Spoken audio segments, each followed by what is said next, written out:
Hi friends, అందరూ బాగున్నారా? మేమైతే చాలా బాగున్నామండి. మళ్ళీ నేను మిద్దె తోటకు వచ్చాను. 1 వీక్ అయిపోయింది కదా, నేను అప్పుడు మా చెట్లను చూపించాను. మళ్ళీ ఇంకోసారి వాటి గ్రోత్ ఎలా ఉందో అలా చూద్దామని వచ్చానండి. నాతో పాటు మీరు కూడా చూసేద్దరు. కానీ మా టమాటా చెట్లు కాస్త పెరిగాయండి. నోటీస్ చేస్తే ఇక్కడ చిన్న బర్డ్స్ చక్కగా మొక్కలు కూడా వచ్చాయండి. చిన్న చెట్టుకే బాగానే ఇప్పుడే వచ్చేసాయని ఆనందంగా ఉంది. ఇంకో చెట్టు ఇది, దీనికి కూడా పూత వచ్చిందండి. చూద్దాం. బఠానీ చెట్లు కొద్దిగా పెరిగాయి. నెక్స్ట్ ఇంకో టమాటా చెట్టు, అన్ని టమాటా చెట్లు పెరిగాయండి కాస్త. మా వాటర్ యాపిల్ కూడా పెరిగిందండి.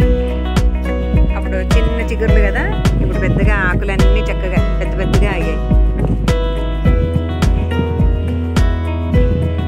ఇంకోటండి, మీకు క్యాబేజ్ చెట్టు చూపించమంటారా? ఇదిగోండి క్యాబేజ్.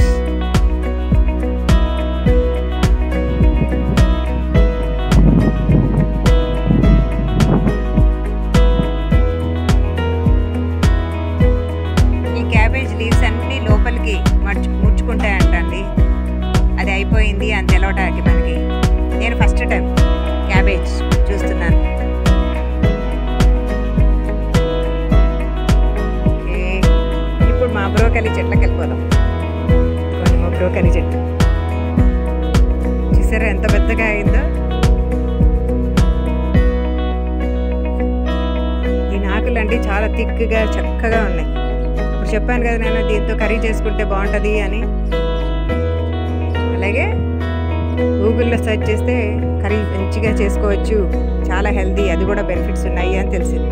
కాబట్టి నెక్స్ట్ ఈ లీవ్స్ అన్నిటిని హార్వెస్ట్ చేసి కొన్ని లీవ్స్ మధ్యలో ఉంచేసి చక్కగా దీంతో కర్రీ చేసుకోబోతున్నాము.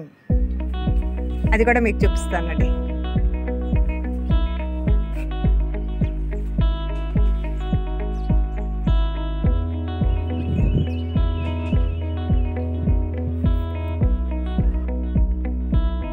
ఇదండి బ్రోకలీ లీఫ్ హార్వెస్ట్.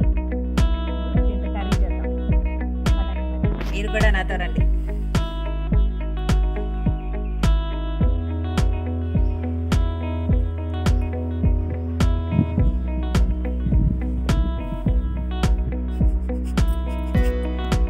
ఇదేమో పాట్లో పెట్టానండి, ఇది పెద్ద టబ్బులో పెట్టాను. వీటిని కూడా, ఇవి కూడా పెద్దగా అయితే ప్లేస్ సరిపోతుందో లేదా. ఒక 5 పెట్టాను అనుకుంటా దీంట్లో. 1 2 3 4 5 6 పెట్టాను ఇందులో. చూడాలి మరి. గ్రోత్ అయితే బాగుంది.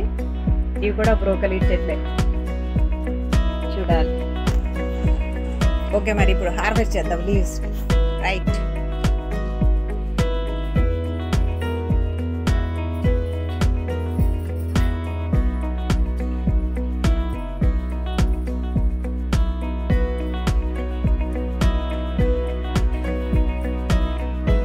హాయ్ ఫ్రెండ్స్, అందరూ బాగున్నారా?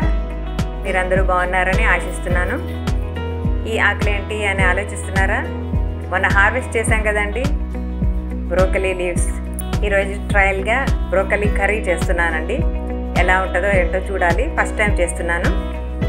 ఒక కడాయిలో ఆయిల్ వేసుకొని దాంట్లో శనగపప్పు 1 స్పూన్ మినపప్పు, కొంచెం ఆవాలు,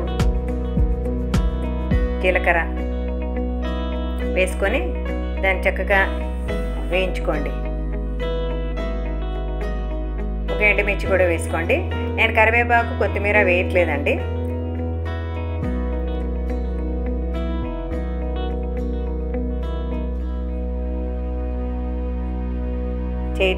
దాంట్లో వేయట్లేదు. ఫస్ట్ టైం చేస్తున్నానండి, నాకు కూడా ఈగర్గా ఉంది ఎలా ఉంటుంది ఏంటో అని.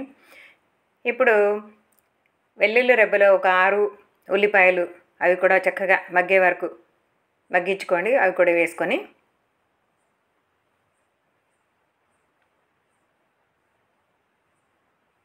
బ్రోకలీ లీవ్స్ కూడా చాలా హెల్త్కి మంచిదండి. బ్రోకలీ ఎలా బోన్స్కి మంచిదో అలాగే వాటి లీవ్స్ కూడా చాలా బెనిఫిట్స్ ఉన్నాయంట. అందుకే నేను గూగుల్లో సెర్చ్ చేసి బాగుంది, నేను కూడా ట్రై చేద్దామని చెప్పి చేశాను. ఇప్పుడు పసుపును కొంచెం సాల్ట్ వేసుకొని, తగినంత సాల్ట్ వేసుకొని ఈ ఉల్లిపాయల్లో మగ్గిపిద్దామండి. మధ్యలో వచ్చి కలుపుతూ ఉండాలి.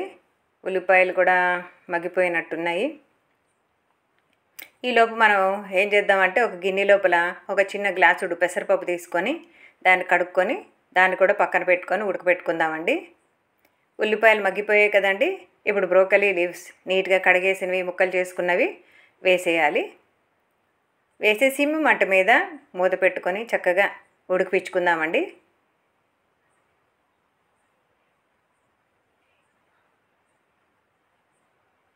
అలాగే పెసరపప్పు కూడా చక్కగా ఉడికే ఒక 20 నిమిషాలకి అది కూడా ఉడికిపోద్ది.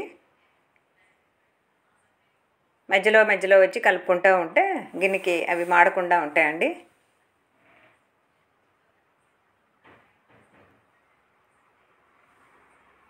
ఇప్పుడు పెసరపప్పు ఉడికిపోయింది కదండి. పెసరపప్పు కూడా ఇందులో యాడ్ చేసేద్దాము. బ్రోకలీ లీవ్స్ ఫస్ట్ మగ్గిపోయాయి కాబట్టి అందులో పెసరపప్పు వేసి మొత్తం పెసరపప్పు వాటర్తో పాటు వేసేసేయండి. ఇప్పుడు దాంట్లో ధనియా పౌడర్, తగినంత ధనియా పౌడర్ వేసుకొని కొంచెం కారం కూడా వేసుకొని తగినంత చక్కగా కలుపుకోండి.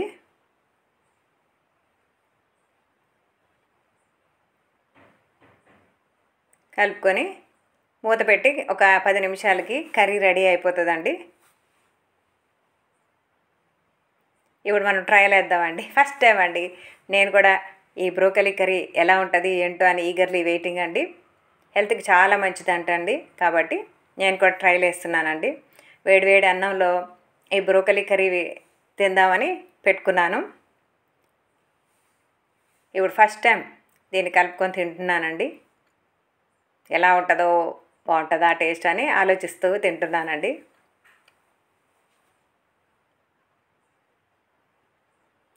టేస్ట్ అయితే చాలా బాగుందండి. చక్కగానే ఉంది. ఏం భయపడక్కర్లేదు. హాయిగా చేసుకోవచ్చు. మన హెల్త్కి ఎంతో మంచిది. ఆకులు కూడా చక్కగా ఎంతో హెల్తీగా ఉన్నాయి చూడగానే. అవే అంత హెల్తీ